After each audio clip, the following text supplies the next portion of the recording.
The Tampa Bay Buccaneers moved to 8-3 and are keeping themselves in the race for the number one seed in the NFC. And they now have a relatively commanding lead in the NFC South following a huge road victory against the Indianapolis Colts, where they had to come from 10 points behind at halftime, and they escape with a 38-31 win on the back of Lucas Oil Lenny and a very opportunistic defense. All that and more on this episode of the Locked On Bucs podcast. Let's go. You are Locked On Buccaneers, your daily Tampa Bay Buccaneers podcast, part of the Locked On Podcast Network, your team every day.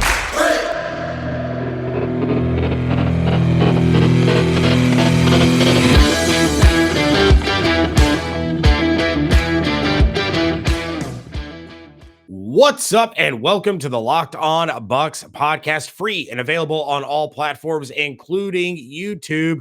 Make sure that you are subscribed over at the YouTube page. We appreciate each and every one of you for tuning in.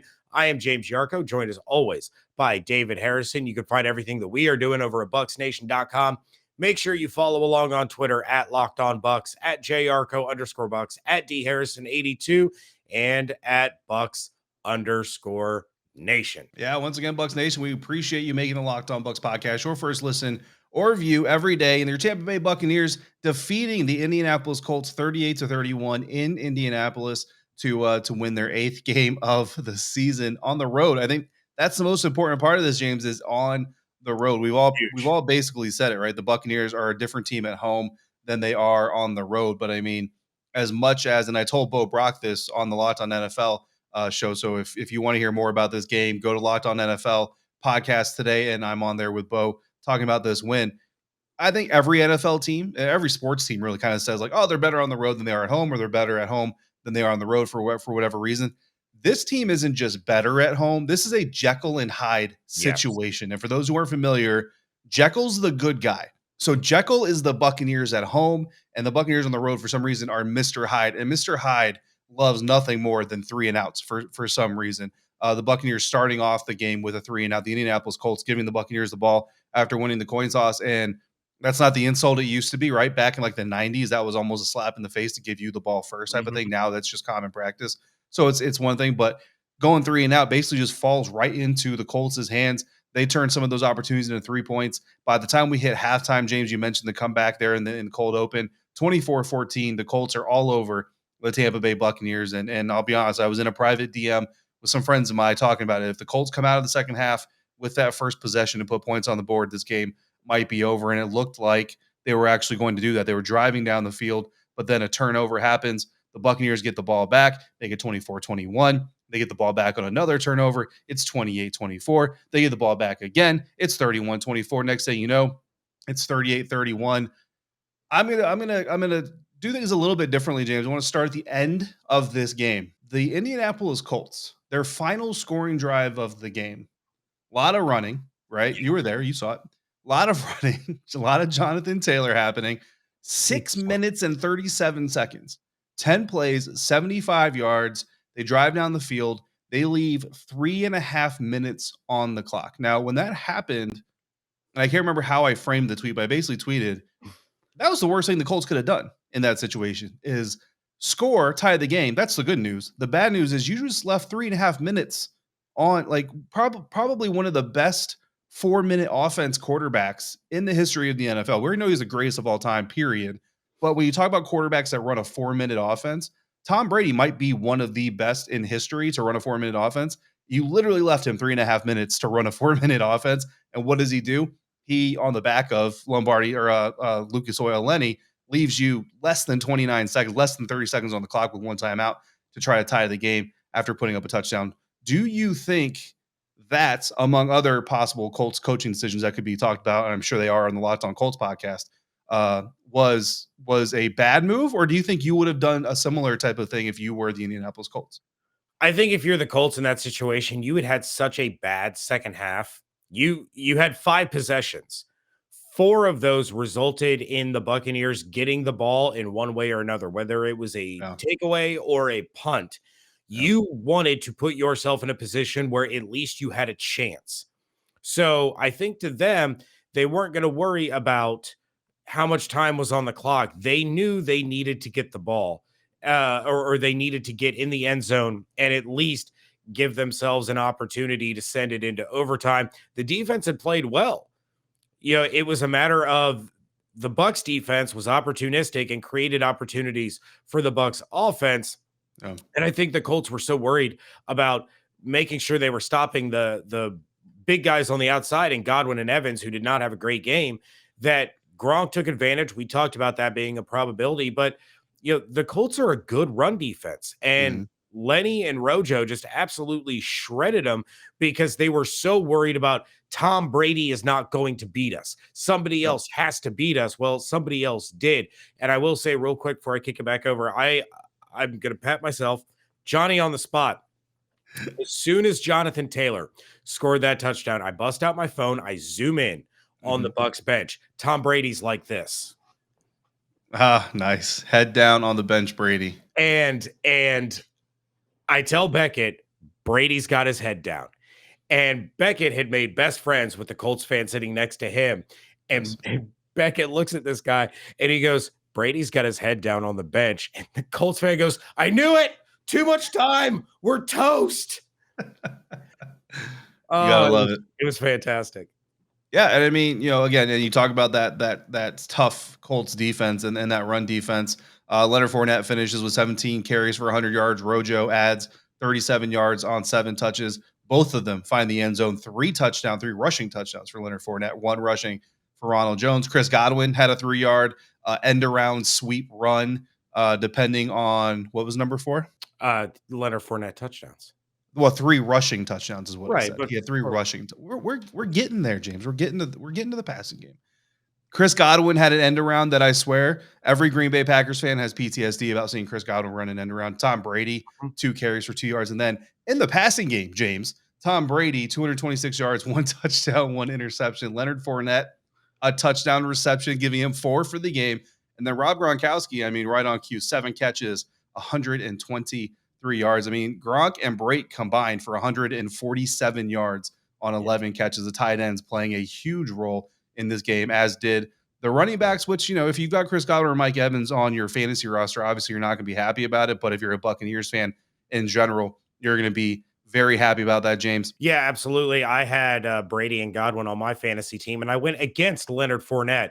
Not nearly as upset about that as I was going against Jonathan Taylor last week. But, that's just something that's familiar to me, is going up against the number 1 running back of the week. Something else that is probably familiar to all of our listeners is that we've got one device that lets us catch the game live, another that lets us stream our favorite shows, watching sports highlights on your phone. You've got your neighbor's best friends log in to watch that Beatles Get Back documentary that is just so fantastic. But we want to tell you about a simple way to get all the entertainment that you love without the hassle, and a great way to finally get your TV together, and it's called DirecTV Stream.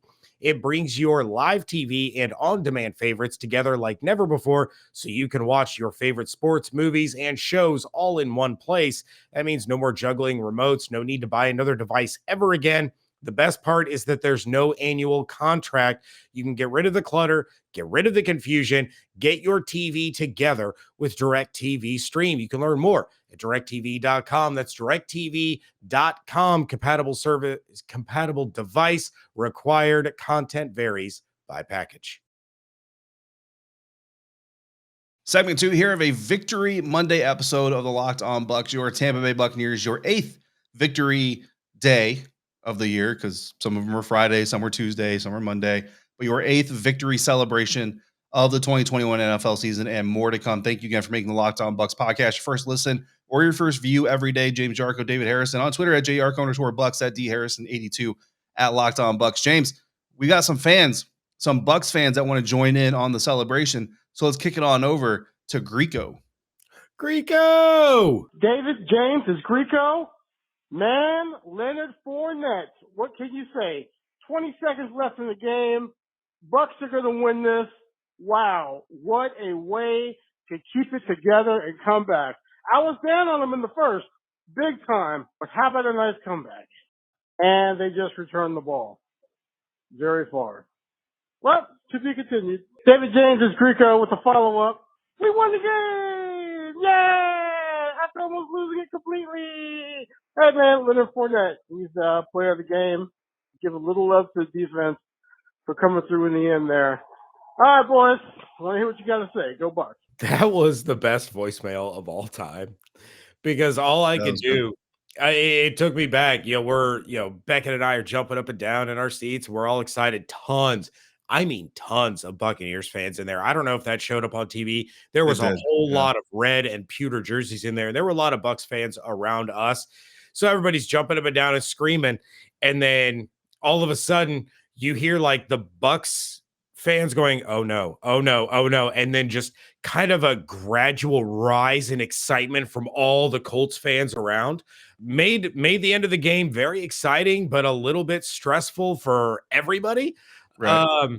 But yeah, that could not have been more perfectly timed by Greco. Well done, sir. Yeah, and for those who don't know, for whatever reason, that was basically as Greco was calling his celebratory voicemail in before the end of the game.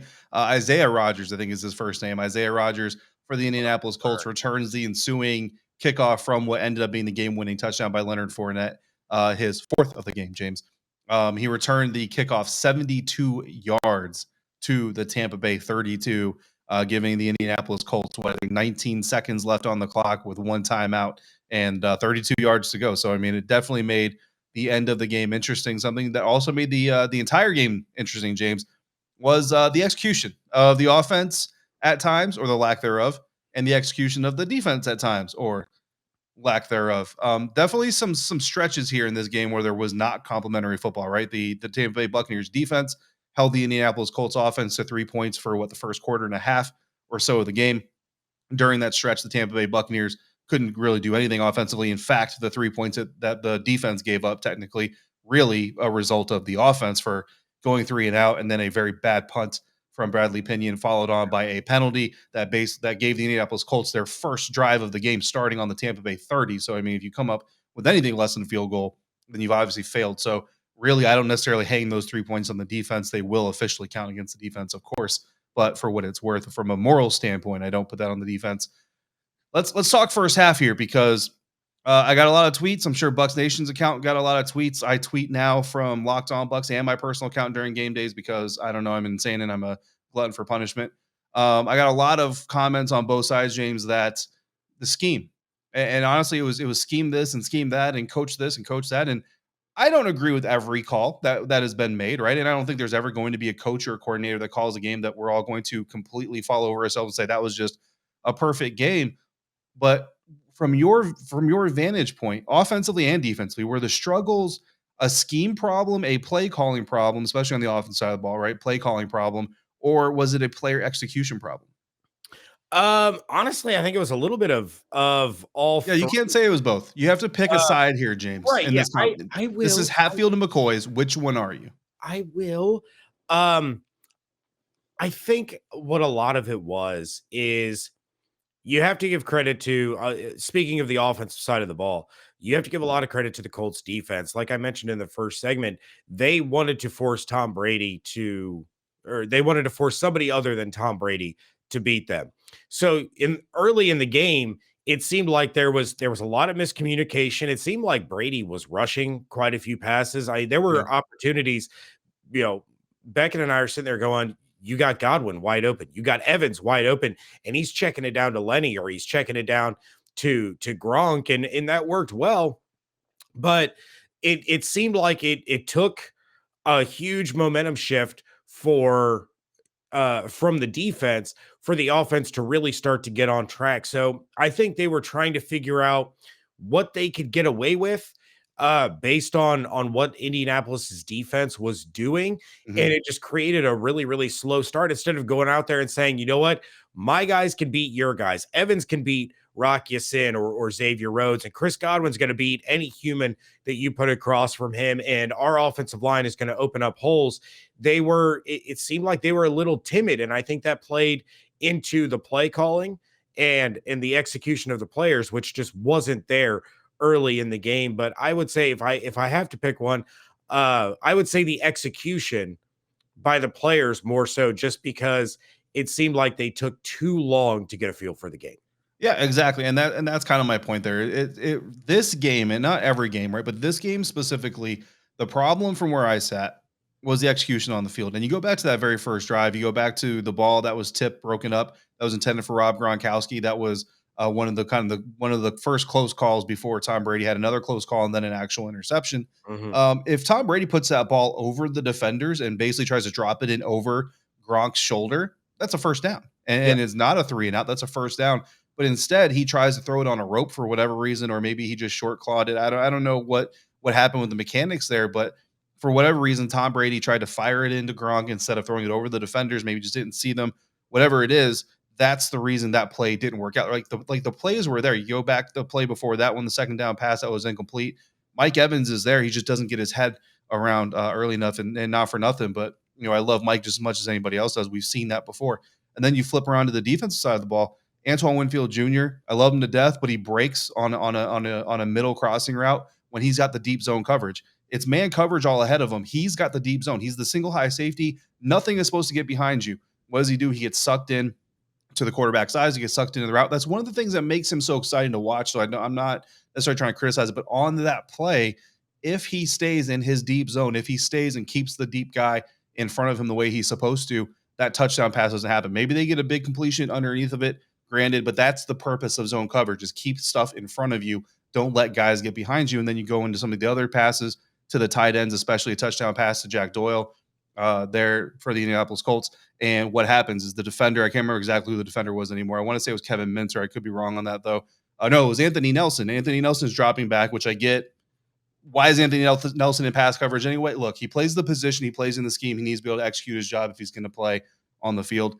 He doesn't get deep enough. Sean Murphy Bunting is the guy on the screen. So what does everybody see? Number 23 and a touchdown is happening. But in reality, Anthony Nelson, way too shallow in his zone, doesn't defend that deep part of his zone with the tight end there. And that's why they give up the touchdown. So again, to me, it's the execution of the scheme, less the actual scheme. Now, where I did get a little annoyed, especially on the defensive side of the ball, is when they kept going with the zone and the soft zone coverage. James, I'm sure you were getting there too, but it wasn't all bad. There was a lot of good. So let's get to some of that good. But let's also hear from another Buccaneers fan. Fire the cannons, boys! Bucks win. I got Troy Hankin Nash here. What do you say, guys? Tampa! Tampa! Tampa! All right. Boy, that was a nail biter there toward the end. What it came about was I didn't really like the play call in the beginning, and Vita loses a tooth. That was crazy. And who would have thought playoff Lenny would show up like he did today? Or Lombardi Lenny, I guess. But was the 4 touchdowns? That is amazing. But anyway, fellas, we got a cannon to fire. Congratulations to James and his son. They got to witness the victory there at the stadium. That's awesome, guys. Go Bucs! Fire the cannon! All right, Matt, appreciate that Victory Monday voicemail. And, of course, the video that they put together, James, that I'm sure you saw and your son saw. Very, very good stuff there. You know what else is good? Cyber Monday. Victory Monday is Cyber Monday. It's the best Monday of the year. It can only be made better if Super Bowl Sunday came right before Cyber Monday, but that's a whole different story. Built.com, though, is going to be the place that you need to aim your mouse to get at least 20% off everything delicious and healthy over at Built.com. That's 20% off site-wide, and even bigger discounts on Built Boost, Broth, and Built Swag. If you want to represent the brand of the best tasting protein bar on the market, a brand new Built Bar flavor has landed just in time for Cyber Monday. It's Caramel Almond Delight. I had one of those over the weekend. It's pretty delicious, I got to say, and it delivers everything it promises. Caramelized chocolate, check. Almonds, check. Delightful, double check. Be sure to get yours before they're gone. The best part about it, they only pack 150 calories, and they have 17 grams of protein. And this season, maybe you're craving white chocolate. For you white chocolate lovers, there's a new special Built Bar Puff flavor. White chocolate cheesecake, the yummy protein treat filled with marshmallowy center, covered in white chocolate, 140 calories in that bad boy, 17 grams of protein. 'Tis the season to save and to give your taste buds the gift of Built Bar. Get to Built.com for these incredibly tasting new bars and 20% off everything. Head to Built.com, enter the promo code LOCKED20 for 20% off site-wide before it's too late. Well, we hope all of you had an absolutely fantastic Thanksgiving weekend, but with Thanksgiving weekend comes what? Thanksgiving leftovers, some delicious turkey sliders, and nothing's going to go better with that than football and betting. Bet And online. stovetop. Yeah. Bet Online has you covered all holiday season. More props, odds, and lines than ever before. Bet Online remains your number one spot for all the sports action this Thanksgiving. Head to the new updated desktop or mobile website to sign up today and receive a 50% welcome bonus with promo code Locked On. Again, promo code Locked On, LOCKEDON, to receive your 50% welcome bonus. And it's not just football. BetOnline has pro and college hoops, NHL, boxing, UFC, even casino games. Don't wait to take advantage of all the amazing offers available for the 2021 season. BetOnline is the fastest and easiest way to bet on all your favorite sports. BetOnline, we are stuffed with deals this Thanksgiving. Wrapping things up here on a Victory Monday edition of the Locked On Bucs podcast. James Yarko, David Harrison on Twitter at JYarko_Bucs at DHarrison82. Real quick, I do want to touch on the defense because I didn't get a chance to the last segment. And the only thing I really want to mention was what a huge difference it was between the first and second half when Devin White left the game and Devin White came back to the game. And that's nothing against Kevin Minter at all. I thought Kevin Minter played really, really well, but Devin White provides that little bit of a spark, that little bit of something special. That's why he was a top 5 pick. And you could see the difference in the way that defense performed once Devin White made it back onto the field. And I think that was a huge part of why the defense was able to turn around and create some of those takeaways, because that's another weapon for the Buccaneers out there on the defensive side of the ball. Jonathan Taylor didn't have a carry from 6 minutes left in the first half until into the fourth quarter. Yeah. Like, that's So huge. crazy. That is huge. So with that in mind, we're going to take a look, David, at our plays of the game. And I'm going with the Shaquille Barrett strip sack and recovery. The Indianapolis Colts receive the ball to open the second half. They have an opportunity to make it a 2-score game, go up by as much as make it a 3-score game. If they score a touchdown, they're already up 24 to 14. They're marching down the field. It looked like the wheels were about to completely come off. Here comes Shaq Barrett, strip sack, recovers the ball. The Bucs are able to march down the field, put points on the board, and that was a massive turning point. And real quick, my bold prediction, I said 3 takeaways and 5 sacks. I got those flippity flopped. It was 5 and 3 the other way. Which we'll take any week that we can get it. We'll take exactly that. Cause I mean, my play of the game, full disclosure, the Shaq Barrett strip sack is the play of the game, because like you said, if the Colts go in there and score, the next time they're getting the ball, even if the Buccaneers come back and match that score, they're turning to the ground game. They're turning to the quick pass game. They're going to start to try to melt the clock. The game takes on an entirely different feel to it. But because of that strip sack and because of the touchdown that the Buccaneers put on the Indianapolis Colts, essentially, you start playing like you're from behind because of reputation. And I noticed it during the broadcast, James. Everybody kept talking about this vaunted Tampa Bay defense, this tough Tampa Bay defense, this one of the best defenses in the National Football League. But we know, and Buccaneers fans know, that really for the last 3-4 handful of weeks even, this really hasn't been one of the better defenses in the National Football League. Now, there's injury due to that. There's some shooting yourself in the foot penalties and all that stuff like that play into that. But the reputation precedes them, and the Indianapolis Colts very much played into that reputation, which is why they were still trying to push the ball. Even though they still had the lead after that Tampa Bay Buccaneers takeaway and score, they still had the lead. They played like they were a team on behind, which is what happened when Carson Wentz threw up a ball. It hung up there. It basically turned into a duck, and it allowed Antoine Winfield Jr., who was giving up about 6 inches to Michael Pittman Jr., to out jump and out high point the young wide receiver, because Michael Pittman didn't really even jump for that ball, to be quite honest with you. Mossed him. Oh, mossed him. Yeah, he mossed him. And it was a great. I'm going to be full transparency here, James. I thought a flag was coming. Like, I'm watching it. He goes up. He gets the interception. I'm looking at the bottom of the screen, waiting for the yellow to come up. It never came up. I'm happy it didn't come up. But that's one of those situations where it's like, when the refs let him get a little physical and play, we're happy when it turns out and it breaks your way. sort of thing. But yeah, that's going to be my play of the game just because it's the next one. The Indianapolis Colts obviously looking to come get back on track after that takeaway from Shaq Barrett, and then they give up the touchdown. That interception right there. Then the Buccaneers come back, turn it into even more points. 21 points off of those first 3 takeaways. It was just perfect execution. Moving on from there, and then my player of the game, James, is that guy, Antoine Winfield Jr. Not just because of that interception, he made some other plays throughout the game, and just as much energy as Devin White brings to the field, James, Antoine Winfield Jr. is very slowly starting to become one of those spark plugs for Todd Bowles' unit. Absolutely. And full disclosure for our listeners, because they're going to sit there and go, wait a minute. Leonard Fournette. We took Leonard Fournette off the table. Leonard Fournette is very clearly the player of the game. So neither one of us were allowed to choose Leonard Fournette. Antoine Winfield Jr. had a really, really good football game. And I think the reason you didn't see a flag is because Winfield was playing the football at that point. And they were like, okay, these two guys are about to go at it for the football. We're going to let it play out because neither one's interfering with the other one when they're both going for the football. Yeah. I'm always for let them play. When they're fighting each other, let them play. So I'm all for it. Yeah, when both guys have their eyes up in the sky looking at the football, may the best man win. And Antoine Winfield Jr. did exactly that.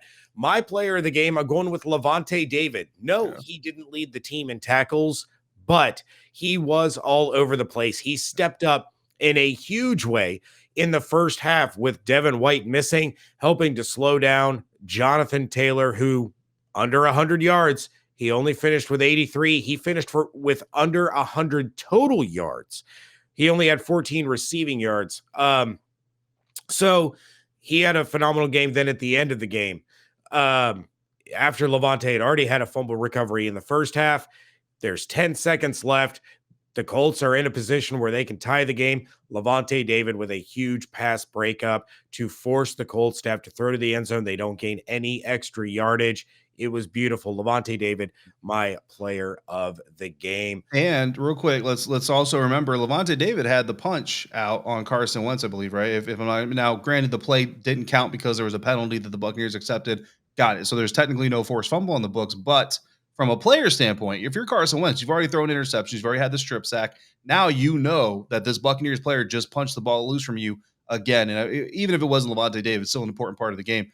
That gets into your head. Pressure is cumulative. So even though that play technically never happened, it's not like a jury in a court of law where you say, hey, you're going to pretend that never happened. That, believe me, that was in Carson Wentz's head. Absolutely. All right, David, real quick, let's get to one more voicemail before we wrap this up for the day. Hey, guys, Leighton in Tampa after a crazy Bucs win in Indy. Hard to speak after that one, but good defensive win, I would say. They got the clutch plays when they needed to. A little worried about the injuries. Thank God for the win. Hope you guys are well, and go Bucs. All right, Leighton, great to hear from you. Thank you so much for calling in. Yeah, I mean, injuries are an issue. It was great to see Devin White come back, but they lost Jamel Dean and they lost Ali Marpet's replacement and Aaron Stinney both early in the game. Stinney didn't come back. Shout out to Nick Leverett. He got a game ball afterwards for how hard he played. He did have the false start on what ended up being the game-winning drive, but who can blame him? Right. That place got loud. I mean, I can only compare it to having seen games in person in Cincinnati and in Detroit, but Lucas Oil got loud. I mean, all the pressure, the situation, you're the third guy on the depth chart. Like, I know they always say prepare like you're starting, but come on. Right. Like, you think Ryan Griffin, Ryan Griffin probably prepares like Ryan Griffin don't prepare like he's starting. Okay. Let's just be honest. Right. Well, and Leverett week after week is a healthy scratch on game day. I write up the game day inactives, and Nick Leverett is almost always on it. So for him to step in and be able to be a part of an offensive line that sprung Leonard Fournette for the game that he had, well done, Nick Leverett. You get on his side of the ball or his side of the line of scrimmage too. Yeah, I say he gets the Locked On Bucs game ball as well. David, we never done that before, but here we'll do it. Hey, we do like blessings of the week. Now we're handing out game balls. This is rapidly over Leonard Fournette. In addition to Leonard Fournette can have the golden cleats of the week.